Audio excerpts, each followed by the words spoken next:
people, welcome back di my channel Pak Hayak Reward. Terima kasih teman-teman sudah mengklik video ini dan jangan lupa untuk subscribe ya teman-teman. Oke, bright people, kali ini saya akan menceritakan atau mengisahkan ada berbagai macam ya di Indonesia ini kita mempercayai adat istiadat, mitos dan budaya ya teman-teman. Nah, ini saya akan menceritakan 5 sosok wanita ratu ya, bisa dibilang seperti itu, yang cukup dikenal di kalangan di Indonesia ini. Dia terkenal di kerajaan gaibnya. Siapa saja orang-orang ini? Yang pertama,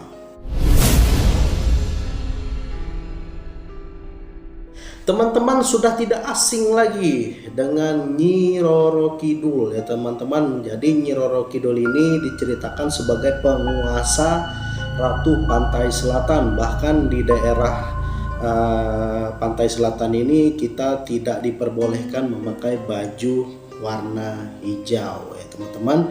Itu karena tidak boleh, katanya banyak pantangan-pantangan yang bilang seperti itu.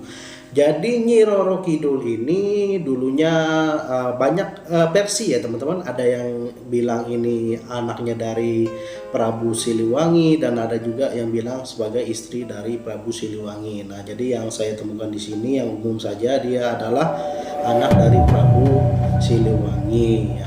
Nah, jadi Nyi Roro Kidul ini namanya dulu itu Putri Lara Kadita. Jadi dia ini putri kesayangan dari Prabu Siliwangi.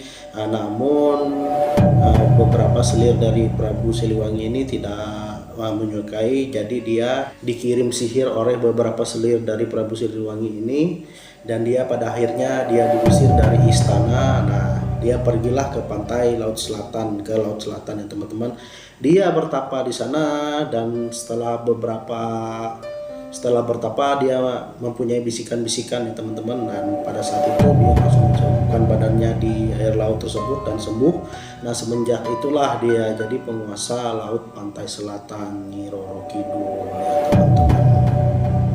Banyak ya cerita-cerita dari Nyi Roro Kidul ini. Mungkin kalau kita jelaskan 1 sampai sekian ini mungkin waktunya panjang teman-teman. Mungkin next saya jelaskan. Nah, terus yang kedua yaitu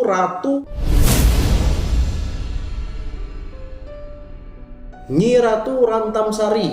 Jadi teman-teman, selain penguasa Laut Pantai Selatan, nah di sini ada penguasa Laut Pantai Utara ya teman-teman.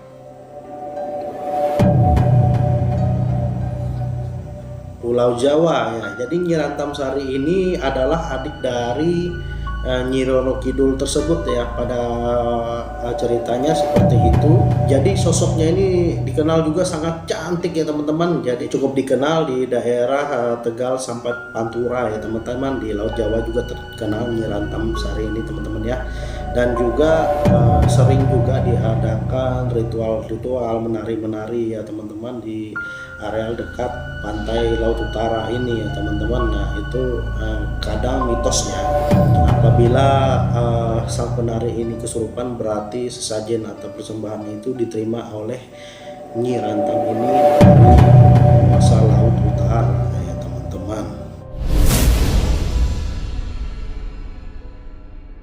Dan yang ketiga yaitu Nyi Blorong teman-teman. Nah, jadi dulu ceritanya Nyi Blorong ini orangnya sangat cantik ya. Jadi Nyi Blorong ini namanya adalah Nyimas Dewi Anggatri ya teman-teman. Dia adalah cucu seorang raja Caringin Kurung yang ke-11 Prabu Jaya Cakra ya teman-teman ya. Ya, dikenal sebagai putri yang sangat cantik sifatnya. Namun ya yang disayangkan sifatnya ini angkuh, sehingga dulu dia diusir dari istana ya teman-teman.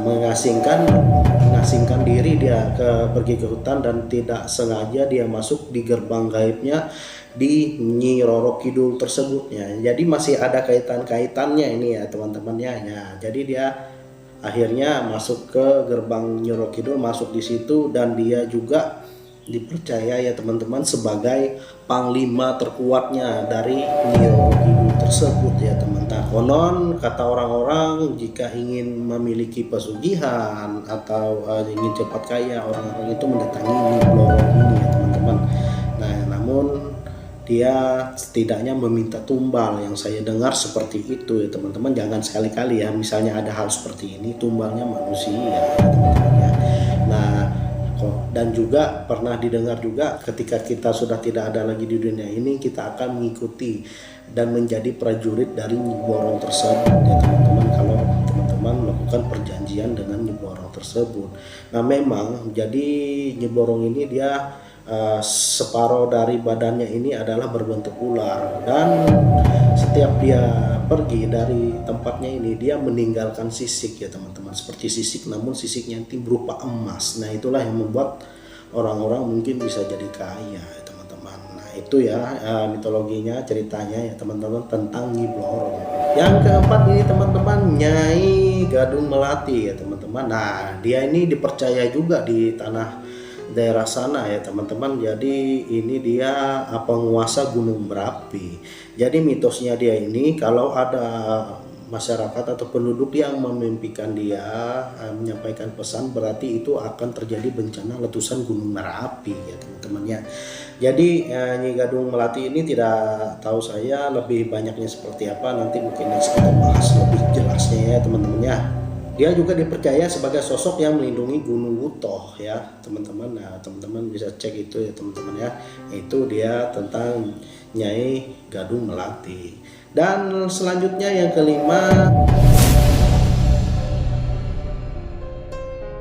Ratu Junjung Buih ya teman-teman. Nah ini Ratu Junjung Buih ini cukup terkenal juga. Ratu ini memiliki kekuasaan di Selat Karimata ya teman-teman ya. Hingga kini banyak yang percaya bahwa sosok inilah yang menyembunyikan badan pesawat Air Asia yang pernah terjatuh pada 28 Desember 2014 dulu. Jadi dipercaya, jadi dulu ada pesawat jatuh Air Asia ya, pada tanggal 28 Desember 2014, dipercaya dia disembunyikan oleh Ratu Junjung Buih ini teman-teman. Nah banyak ya teman-teman, jadi wanita-wanita, putri-putri, ratu-ratu yang sosok gaib yang ada di Indonesia ini banyak sebenarnya, dari Bali, dari manapun itu banyak ceritanya. Namun saya ambil ceritanya 5 ini saja dulu teman-teman. Next mungkin kita akan menceritakan lebih banyak lagi tentang mitos mitologi yang ada di Indonesia. Terima kasih teman-teman sudah mengklik video ini, dan jangan lupa like, subscribe channel ini. See you in the next video.